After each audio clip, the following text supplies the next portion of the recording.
늘 함께 계시고 내 궁핍함을 아시고 늘 채워주시네. 주님을 찬송하면서 할렐루야 할렐루야. 내 앞길 멀고 험해도 나 주님만 따라가리. 내 주와 맺은 언약은 영불변하시니 그 나라 가기까지는 늘 보호하시네. 주님을 찬송하면서 할렐루야 할렐루야. 내 앞길 멀고 험해도 나 주님만 따라가리.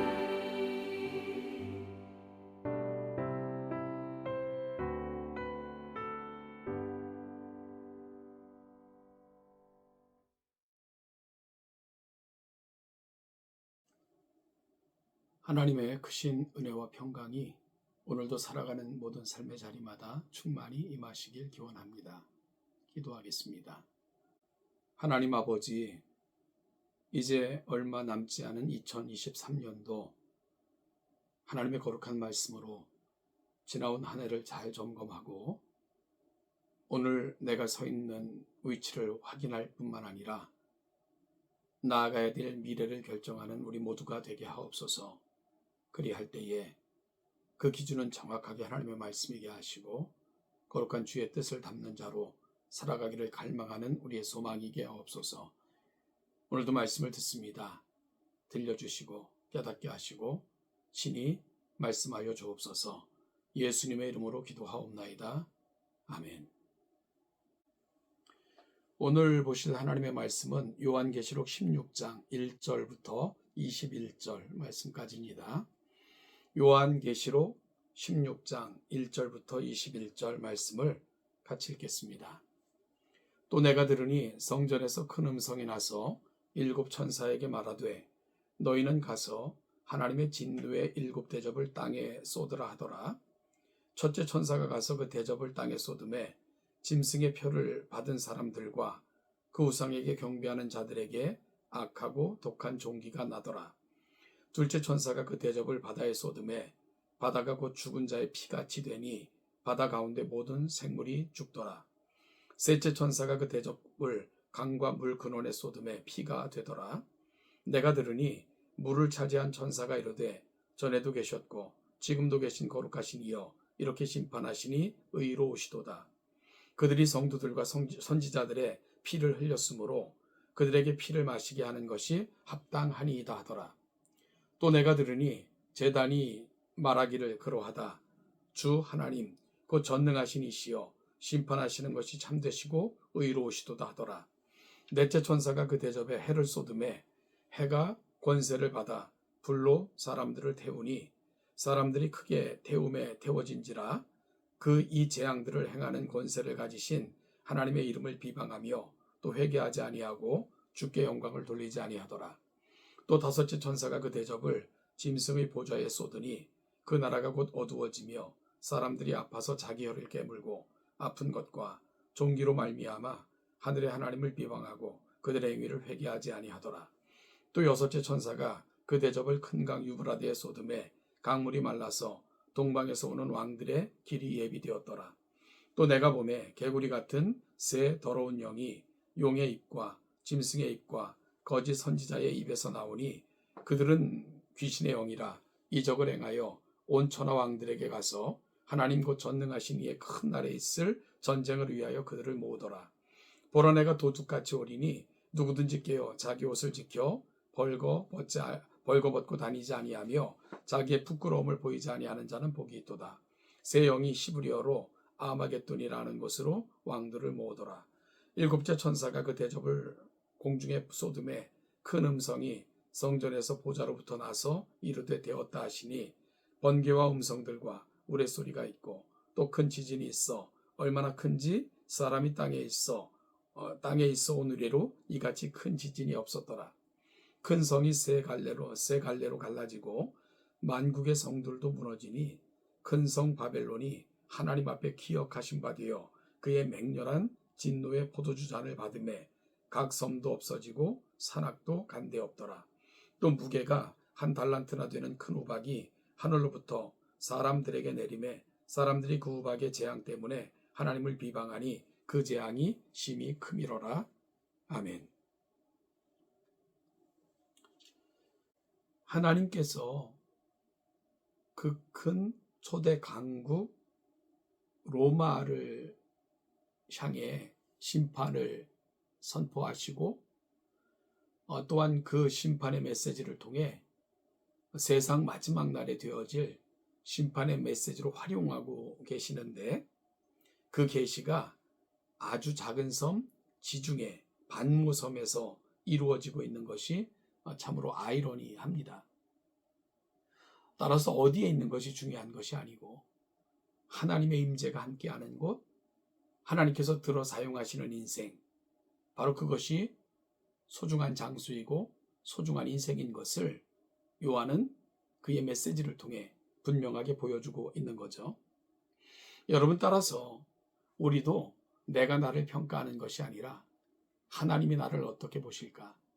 하나님이 나를 들어 사용하실 때는 이 위대한 역사에 내 작은 삶의 자리도 위대한 자리가 될 수 있음을 깨닫고 오늘도 헌신하시는 우리 성도들 다 되시기를 간절히 축복합니다.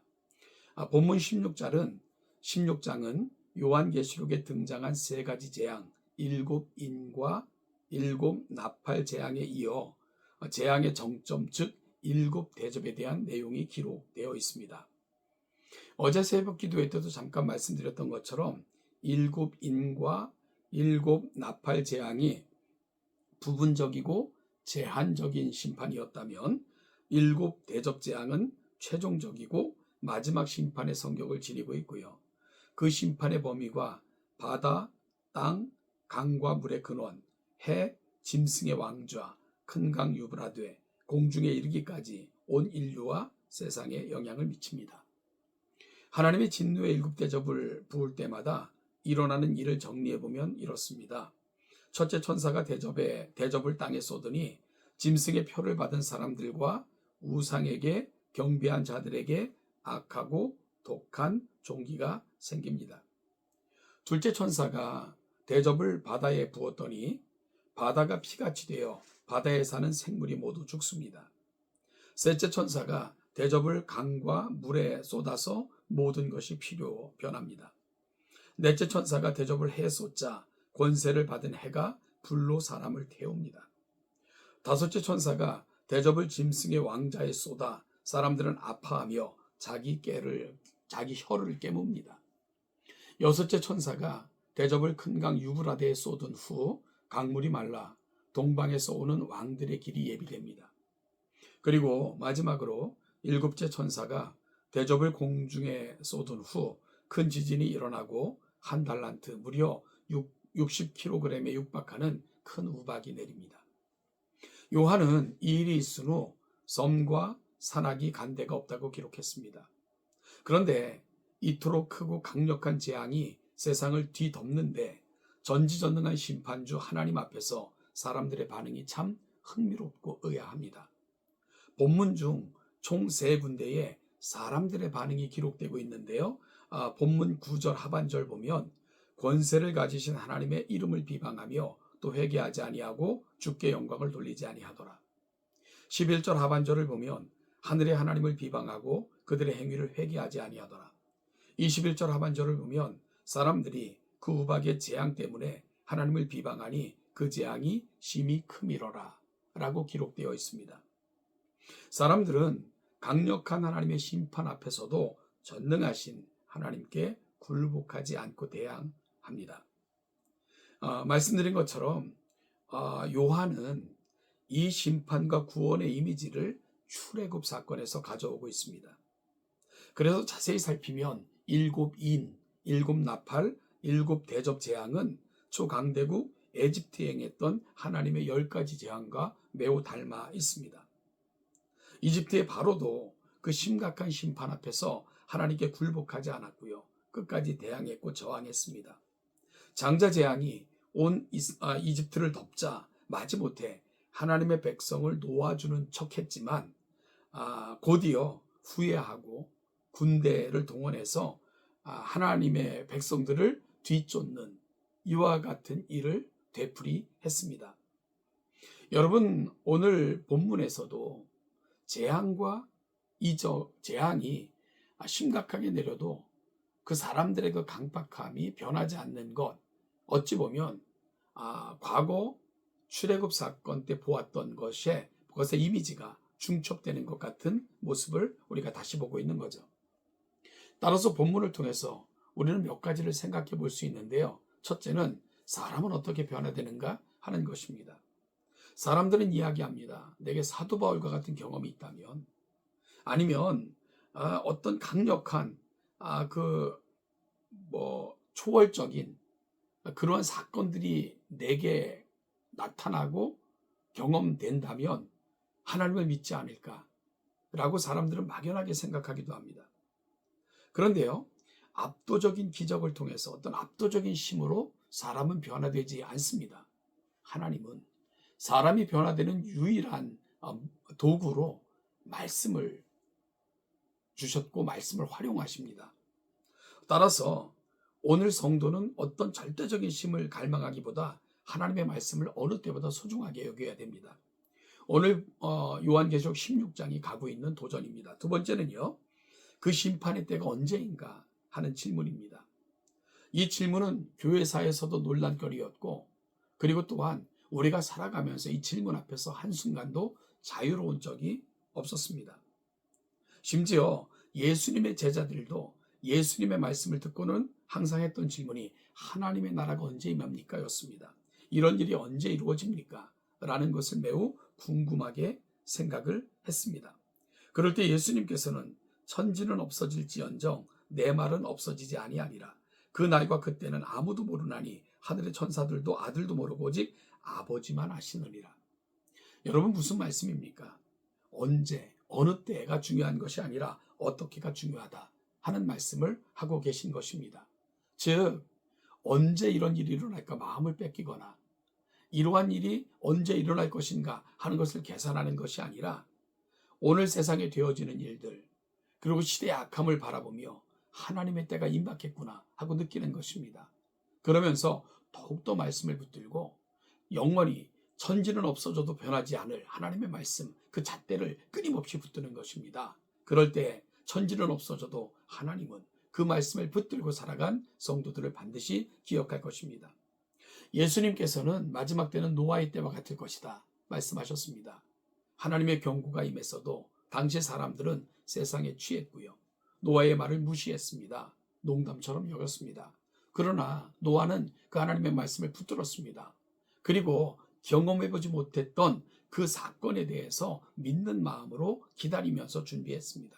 그럴 때 하나님께서는 천지가 물에 잠겨도 그 말씀을 붙든 노아는 구원하셨습니다. 이것이 바로 신자들에게 주신 하나님의 권면이고 또한 우리 하나님께서 원하시고 요구하시는 것입니다. 오늘 우리의 때를 살아가면서 불안해하거나 답답한 것이 아니라 종말은 하나님이 구원받은 백성들을 완전한 곳으로 이끄실 사건의 때인 것을 기억하면서 오늘도 하나님과 동행하시고 그 동행하는 길에 하나님의 말씀을 푯대 삼아 부름의 상을 기대하시며 살아가는 저와 여러분, 우리 동천의 성도들이 다 되시기를 주님의 이름으로 축복합니다.